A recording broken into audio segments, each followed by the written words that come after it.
to Unit 4.3 video lesson. Today we're talking about absolute value inequalities. So we're going to end up combining our skills for solving absolute value equations that we did back in Unit 1 and our rules for compound inequalities that we did last time.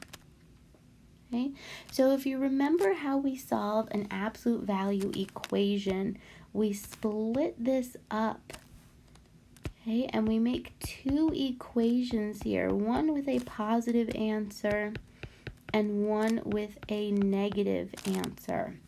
Okay, and remember that we can only do this once the absolute value bars are by themselves. Okay, and from there, we go through and we solve these like a regular equation. Okay, so we're going to put our rules for solving equations and compound inequalities together here to get us what we're doing for absolute value inequalities. Okay, so the first step is to get the bars alone. So this is just like what we did in Unit 1 when we solved these equations. Okay, so use SADMAP. We're then going to split it into two inequalities. This was the same thing that we've always done. Okay, one is going to be positive and one is going to be negative. So far there have been no changes to our steps. Okay, now we have to mix in our inequality rules. So remember, our one rule for inequalities is when you multiply or divide to the other side by a negative, you have to flip the symbol. So on our negative inequality equation, we're going to flip, okay, because it's as if we multiplied or divided by a negative to the other side. All right, and then we're going to solve these like regular inequalities. Now, if we split this into two inequalities, I've now made a compound equation, compound inequality equation, okay? And if you remember from 4.1 and 4.2, there are two different types of compound inequalities.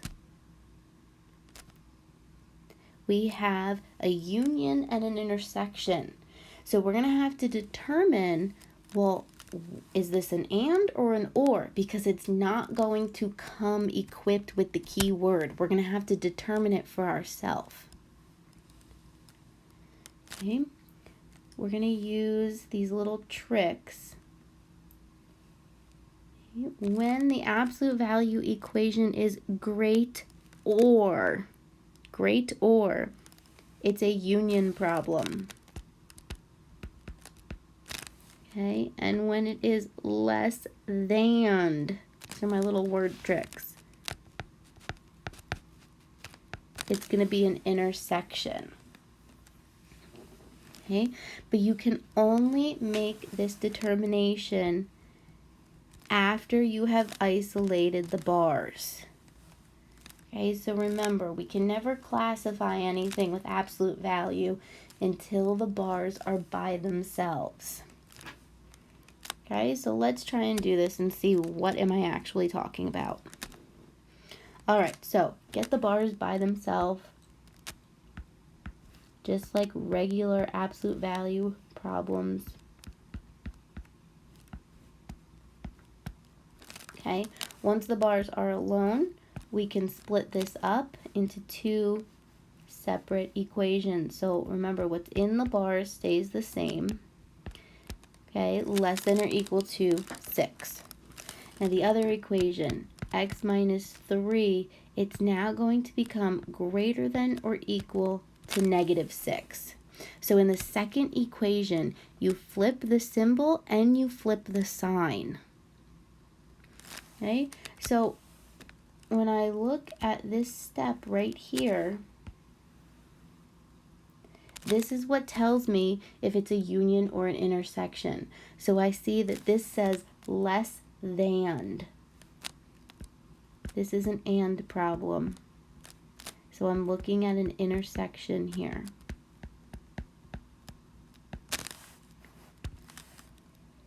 Okay, so I'm going to solve each of these problems.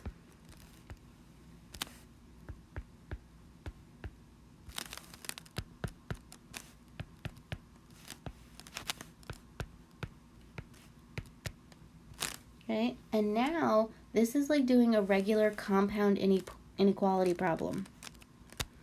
Okay, I have two answers that I'm putting on my number line. Okay, I know that it is an and intersection takes the overlap. So where are my answers overlapping? Okay, here in the middle. And remember, we like to write our intersection answers as a sandwich. Okay, and it is easy as that. So really, there's no new skills here because you've done absolute value before, so you know how to isolate and split it up. And we did compound inequalities the last time, so we know how to determine if it's an intersection or an overlap, and an intersection or a union, and how to graph that. Okay, let's try another one. All right, so first thing, get the bars by themselves.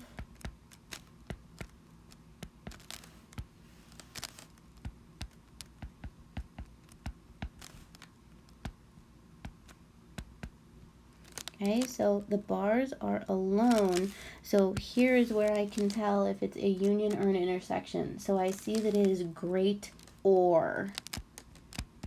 Great or. So it's an or problem. Okay, then I can split. So my first problem is going to look exactly the same. I'm just dropping the bars. And my second problem, I'm flipping my symbol as well as my sign. Okay, all that's left for me to do is solve these.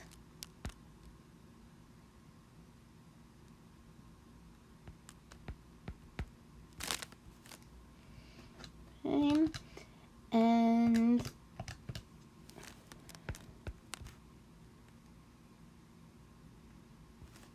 goodness, I can't even add today. This is 40.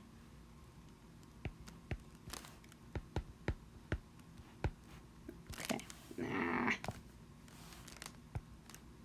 there we go. All right, and over here.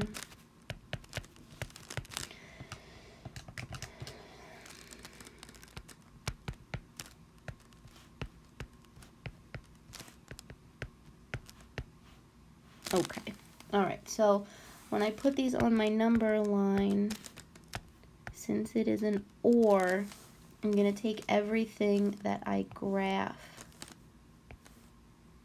Okay, so less than 1 and greater than 5. So I'm going to shade both of my arrows for or. Okay, so my final answer, I can just rewrite x is greater than 5 or x is less than 1. So you do want to make sure you put that keyword into your final answer. Okay, hopefully we're not finding this to be too difficult. All right, so divide. Now I've divided by a negative in order to isolate these bars. So I do have to flip my symbol. Okay, so this becomes less than 4. So this is one of the big reasons why we wait until it's isolated to decide, is this an and or problem? Because now this is less than. This has switched. Okay, so we're going to make our two inequalities. And this one is going to become greater than -4.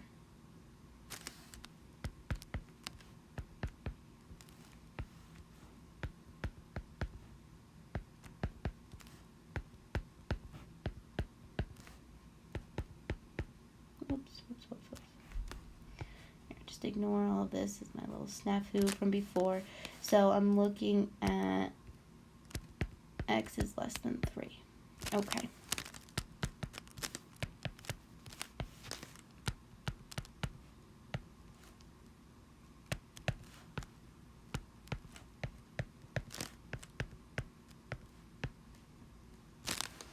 Okay, so put both of these on our number line. Greater than 1, less than 3. So it's an and. I'm looking for the intersection, looking for the overlap. Right? They're overlapping there in the middle. Okay, and my final answer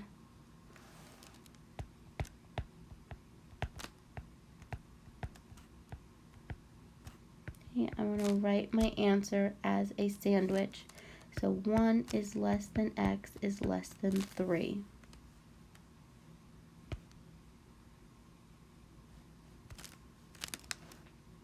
Okay, we'll do one more. Alright, so this is going to be 2 steps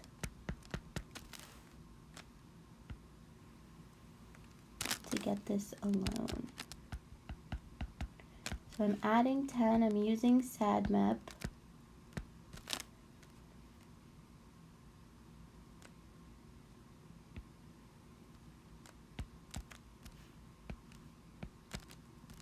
Okay, I'm dividing by a negative. So I have to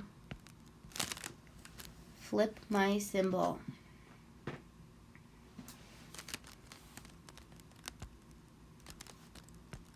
Okay, so this is a great or problem.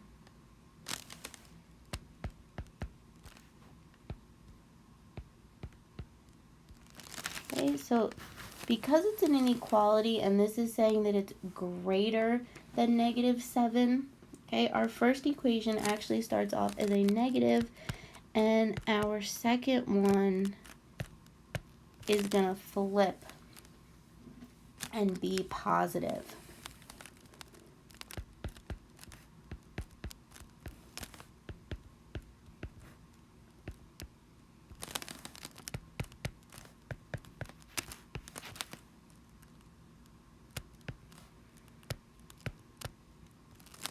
Okay, so I have my 2 answers for my number line.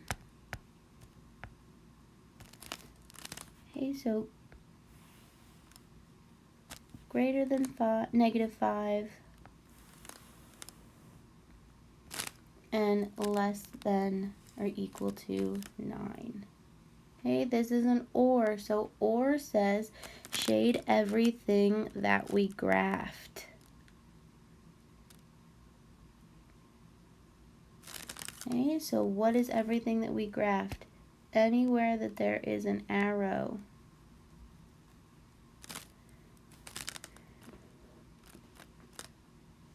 Okay, so what do I really have for my final answer here if my arrows took over the entire number line?